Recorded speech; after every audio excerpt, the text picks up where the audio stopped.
সে জুয়ার প্রমোশন করে। ও জুয়ার কারবারি কইরেই টাকা পয়সাগুলো কামাইতেছে। তুই সাপোর্ট না করছ তো আমি কোনো ভালো ছেড়ে দেব না। অমুক সাকিব করে নাই তমুক সাকিব করছে, অমুক সাকিব করে নাই তো অমুক সাকিব করছে। ভাই এর কি 4-5টা বেন্টেনের একো চাপ দিল, 3-4টা হয়ে গেল, 3-4টা খারাপ কাজ ভালো কাজ করতেছে, একটার জান্নাতে দিলাম বাকিটা জাহান্নামে দিলাম। গোবর আছে নাকি মাথা ইডির? যে ঠিক কয়েক বছর আগে সাকিব গেছিল ভারতে কালী পূজা উদ্বোধন করতে, সেইখানে সে টাকার বিনিময়ে কালী পূজা উদ্বোধন করছে। এইটা কি এক ধরনের শিরক কিনা? আর এই ব্যাপারে তারা কি বলতে চায়? তারা যদি বলে হ্যাঁ সাকিব যেটা করছে সেটা ঠিক, তাহলে পাক্কা বুঝে নেব এটাও তাদের ইমানেই একটা সমস্যা আছে। তো সাকিব হজ করেছে, তুই হজ করছস? সাকিব একজন হাজি, ভাই আপনি থামেন। তুই একজন হাজি বেবকে তুই কথা বলছ কেমনে? তুই মুনাফিক, তুই কাফির, তুই। তো প্রিয় দর্শক বন্ধুরা, আজকে আপনারা দেখতে পাচ্ছেন গ্রাম বাংলার একটি অতি অপ্রয়োজনীয় টক শো। এই শোটি আপনারা চাইলে দেখতেও পারেন, আবার চাইলে নাও দেখতে পারেন। তো দর্শক বিন্দু, আজকে আমাদের মধ্যে রয়েছে একজন সাকিবিয়ান, যে সাকিবের সব ভালো মন্দ কাজকেই সাপোর্ট করে যায়। এই মিয়া, ভালো মন্দ কাজ মানে সাকিব সব সময় ভালো কাজ করে, আপনি কথা কম বলেন। আচ্ছা, আমরা আপনার কাছে আসবো। আচ্ছা। এবং আমাদের এই পাশে রয়েছে একজন সাকিব হেটার, যে সাকিবকে কোনোভাবেই সাপোর্ট করে না, যে সাকিবের সব কাজের মধ্যেই খারাপ দিক খুঁজে বেড়ায়। না কথাটা আপনি একটু ভুল বললেন। সব কাজকে আমি খারাপ বলি না, ওর খারাপ কাজকে আমরা খারাপ বলি। কই ভালো কাজকে তো আমরা কোনদিনও খারাপ বলি না। আচ্ছা, আজকে আমরা সাকিব হেটারের কাছ থেকে জানবো সে কেন সাকিবকে এত হেট করে। সাকিবকে হেট করার তোর 2-1টা কারণ নাই, অনেকগুলা কারণ আছে। তো তার মধ্যে বিশেষ একটা কারণ হইলো সে জুয়ার প্রমোশন করে। ও জুয়ার কারবারি কইরেই টাকা পয়সাগুলো কামাইতেছে। মুসলিম হিসেবে এটা আমি কোনোদিনই সাপোর্ট করতে পারি না। একটু তুই সাপোর্ট করলে কর, না করলে নাই। আল্লাহ রিজিকের মালিক আল্লাহ একটা ইনকামের ব্যবস্থা খুলে দিয়েছে। আচ্ছা ভাই, তুই সাপোর্ট না করছ তো আমি কোনো ভালো ছেড়ে দেব না। তো দর্শক, এই মুহূর্তে আমরা একটি অপ্রীতিকর ঘটনার সম্মুখীন হলাম। তো যাই হোক, আমরা আবার ফিরে যাই সাকিব হেটারের কাছে। তো সাকিব হেটার, আপনি সাকিবকে হেট করার আরেকটা কারণ। প্রথম কারণ তো বললাম, আর দ্বিতীয় কারণটা তো আপনি একটু আগে দেখতেই পেলেন যে এরকম অভদ্র ফ্যান ফলোয়ার, ঠিক আছে? এদের কারণেই আসলে আমরা সাকিবকে এতটা অপছন্দ করি। আর যদি দ্বিতীয় কারণ বলি হেট করার, সাকিব একদিন ওর ভক্তকেই মারছিল, মনে আছে? ক্যাপ নেওয়ার জন্য। তারা কি সেই ঘটনাটা ভুলেই গেছে যে তারা যাকে সাপোর্ট করে, তারা যাকে আইডল মনে করে, তাদের হাতে যখন তারা মায়ের খায় তাদেরকে তারা কিভাবে আইডল মনে করে? তো সাকিবিয়ান ভাই, এর বিপক্ষে আপনি কি বলতে চান? তো ভাই যে কথাটা বললো যে তার নিজের ফ্যান ফলোয়ারদের মারে, ভাই ছোট্ট কথাটা হচ্ছে কি যে সে কোনো ফ্যান ফলোয়ার ছিলই না, কোনো ভক্তই ছিল না। সে নিশ্চয়ই এমন কোনো আকাম কুকাম করছে যার কারণে সাকিব ভাই তাকে মারছিল। কই আমি তো কখনো মার খাই নাই।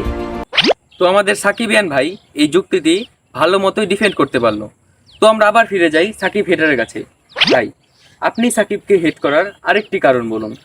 আচ্ছা, সাকিবকে হেট করার আরেকটা কারণ হলো সে যে কোনো টুর্নামেন্ট চলাকালীন দলের সাথে মাঝখানে টাইমে যে প্র্যাকটিস করবে সেটা বাদ দিয়ে দেশে এসে শোরুম উদ্বোধন করে যায়। সাকিবের অনেকেই শোরুমাল হাসান বইলা ডাকে।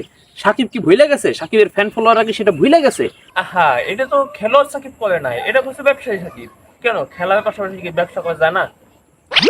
তো দর্শক বন্ধুরা, এই যুক্তিটিও সাকিবিয়ান ভাই অনেক পারফেক্ট ভাবেই ডিফেন্ড করে ফেললো।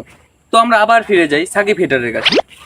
আচ্ছা ভাই দেখেন, আমি জানি না তারা একই অঙ্গে কত রূপ, ঠিক আছে?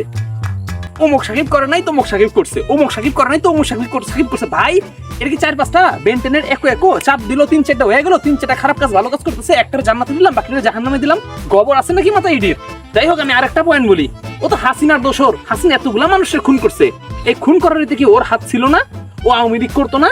ও শেখ হাসিনার হয়ে কি বর্তমানে পোস্ট দিতেছে না? দিতেছে।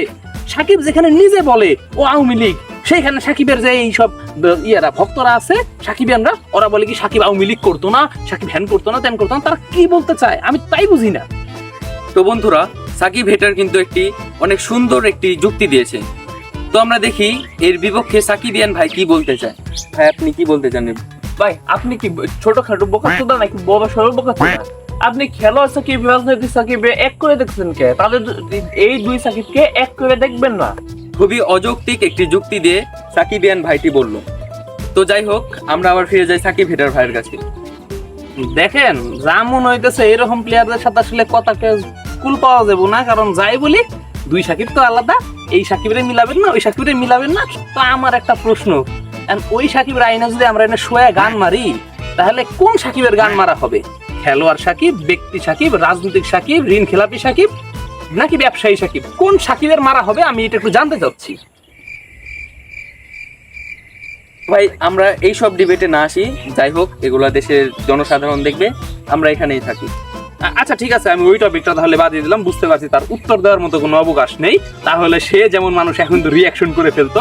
আচ্ছা, আমার প্রশ্ন হলো, সাকিব যে ঠিক কয়েকদিন আগে একটা মেয়ের সাথে ডেট করতে গিয়ে ধরা খেলো, 5 স্টার, মানে ধরা খায়নি বলতে গেলে একটা ছবি ফাঁস হয়েছিল, তো এটা স্পষ্টই বুঝা যায় একটা পরকীয়ার সাথে একটা সম্পর্ক বা কিছু একটা আছে।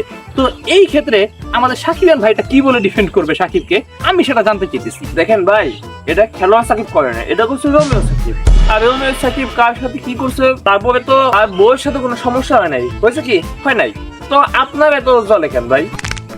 তো বন্ধুরা, এই যুক্তিটিও কিন্তু সুন্দরভাবে ডিফেন্ড করলো আমাদের সাকিবিয়ান ভাই। আমাদের সাকিব হেডার ভাই যা বললো তা অনেকটা হয়ে যায় যে মায়ের থেকে মাসির দরদ বেশি। তো আমরা আবার ফিরে যাই সাকিব হেডার ভাইয়ের কাছে। দেখেন, আমার কাছে তো হেড করার আরো অনেক অপশন আছে। এর মধ্যে প্রধান যে অপশনটা আমি বলতে চাইতেছি সেটা হলো আমার সরাসরি প্রশ্ন আমার বিপক্ষ বন্ধুর কাছে, যে সে কি মুসলিম কিনা। যদি সে ইসলাম ধর্ম বিশ্বাস করে থাকে তাহলে সে কি এইটা জানে কিনা যে ইসলাম ধর্মের ধর্মীয় উৎসব ব্যতীত অন্য কোনো ধর্মের ধর্মীয় উৎসবে অংশগ্রহণ করা বা তাদের কাজে সাহায্য করা অথবা তাদের প্রসাদ গ্রহণ করাটাও এক ধরনের শিরক। আমি একটু কনফার্ম করতে চাই সে কি এই বিষয়ে অবগত কিনা। তাহলে তার হয়তো জানা উচিত যে ঠিক কয়েক বছর আগে সাকিব গেছিল ভারতে কালী পূজা উদ্বোধন করতে, সেইখানে সে টাকার বিনিময়ে কালী পূজা উদ্বোধন করছে। এইটা কি এক ধরনের শিরক কিনা? আর এ ব্যাপারে তারা কি বলতে চায়, যেখানে সাকিব এই কাজটা করার পরে বিন্দু পরিমাণ অনুতপ্ত না, উল্টা সাকিব বলতেছে সে নাকি আমাদের ধর্মকে অপমান করে নাই, সে নাকি শিরক করে নাই, ইত্যাদি কিছু বলতেছে। এখন আমি জানতে চাই তারা কিভাবে ডিফেন্ড করবে। তারা যদি বলে হ্যাঁ সাকিব যেটা করছে সেটা ঠিক, তাহলে পাক্কা বুঝে নেব এটাও তাদের ইমানেই একটা সমস্যা আছে। এই কাজটা যদি লিটন কুমার দাস অথবা সৌম্য সরকার করতো, যারা অলরেডি হিন্দু ধর্মের, ঠিক আছে, বাংলাদেশের মানুষ কিচ্ছু বলতো না, কারণ তাদের ধর্ম পালনের অধিকার তাদের আছে। এইখানে যে করছে সাকিব, সে নামে মুসলিম কিন্তু কাজে সে মুসলিমের কোনো পরিচয় দেয় না। সে একের পর এক যে কয়টা কাজ করে গেছে সব কয়টা ইসলামের বিপক্ষে। আপনি কি এই কাজকে সমর্থন করেন কিনা? তুই যে কথা বলছিস, তুই কি নামাজ পড়ছস? তুই নামাজ পড়স, একবার নামাজ পড়ছস, তারপরে তাহাজ্জুদ নামাজ, তুই কি বলছস? তুই সাকিব হজ করেছিস, তুই কি হজ করছস? সাকিব একজন হাজির, তুই হাজির এজেন্টের কথা বলছিস ভাই, আপনি থামেন। তুই হাজির এজেন্টের কথা বলছিস, সাকিব হজ করেছিস, তুই হজ করছস। তুই যদি আরেকটা কথা বলছিস, তুই একদম মুনাফিক, তুই পুরো মুনাফিক, তুই ইসলামের অস্বীকার করছিস ভাই। আপনার কাছে এই মুহূর্তে আপনারা আরেকটি অপ্রীতিকর ঘটনার সম্মুখীন হলেন। তো যাই হোক, আজকের এই ডিবেটটি এই পর্যন্তই। এই ডিবেটটি এক প্রকার জোরপূর্বক ভাবেই না মানে তার বুদ্ধিমত্তার সাথেই জিতে গেলেন আমাদের সাকিবিয়ান ভাই। তো আজকের এই শোটি শেষ করার পূর্বে আমরা আবার একটু ফিরে যাই সাকিব হেডার ভাইয়ের কাছে। ভাই, আপনি কি আবার কিছু ডিবেটের বাইরে কিছু বলতে চান? দেখেন, ডিবেটের বাইরে আর কি বলার আছে, যেহেতু ডিবেটের বাইরে বলতে চাচ্ছেন যে আপনার সম্মানার্থে আমি ডিবেটের ভেতরকার কোনো প্রশ্ন করতেছি না। আমার এই ভাইটার কাছে, জয়ী ভাইটার কাছে, যে নিজের যোগ্যতাতে জয়ী হয়েছে, তার কাছে একটা ছোট প্রশ্ন। আমরা ট্রল করি সাকিব রে, তাইলে তারা প্রত্যেকেই কেন সেটা ডিফেন্ড করতে আসে? দেখুন, কোন সন্তানই তার পিতার কোনো অসম্মান সহ্য করতে পারে না, তার পিতা যতই দোষ করুক না কেন। তো আমার সাকিব ভাই তো কোনো দোষ থাকতেই পারে না, কারণ সে তো আমার বাবার থেকেও উপরে, তো তার অসম্মান আমি কিভাবে সহ্য করবো বলুন? তো বন্ধুরা, আজকের আমাদের এই ডিবেটটি জিতে নিল আমাদের সাকিবিয়ান ভাই। তো ভাই, আপনি তো ডিবেটটি জিতে নিলেন, তো আপনি আজকের মতো আসতে পারেন। আচ্ছা, তো আমি একটা শেষ কথা বলে দেই, এরপরে এরকম কোনো পাবলিকেশনে আমাকে ডিবেটে বসাবেন না, কোনো বুদ্ধিমান পাবলিকেশনে আমাকে ডিবেটে বসান প্লিজ, দয়া করে। এটুকু বিবেচনা রাখবেন। আচ্ছা, আমরা এটা কথাটা মাথায় রাখবো। আচ্ছা নাকি? হ্যাঁ,